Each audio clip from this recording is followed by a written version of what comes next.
जिल्हाधिकारी कार्यालयामध्ये काँग्रेसच्या उमेदवाराला जे 10 सूचक आहेत तेही मिळणं कठीण होतं.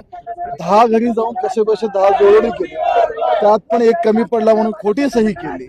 आता खोटी सही करायला हरकत घेतली. आता भाजपचं काय सांगा बरं, एकूण काय 8-9 अर्ज झाले, त्यांच्या एकामुळे फरक पडतं काय? अख्ख्या जिल्ह्यातले गोळे केले तरी 4 नगरसेवक नाही त्यांच्याकडे, 4 सह्याच्या. त्यामुळे काँग्रेसची परिस्थिती एवढी ढासळलेली आहे, त्यांच्याकडे माणसंही नाही, सहकार्याला माणसं नाही.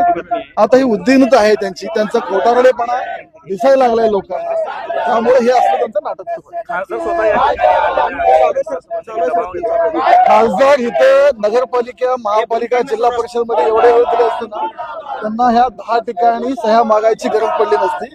कुठंतरी खासदारचं जे अपयश आहे, एवढ्या मोठ्या काँग्रेस पक्षाचे आज एवढे जिल्ह्यात एक काळ त्यांचा राज्य असायचा, आज 4 पलीकडे 5वी संख्या जात नाही, सदस्य मिळणं, सही करायला माणसं मिळणं अवघड झालंय. खासदारांना हे जरी प्रसंग त्यांनी निवडणुकीत एवढा वेळ दिला असताना सोलापूरमध्ये राहिले असते तरी ही वेळ काँग्रेसवर आली नसते. भाजपच्या अर्जावर पण आक्षेप घेण्यात आलाय, शिवसेनेच्या नेत्यांनी हा आक्षेप घेतलाय.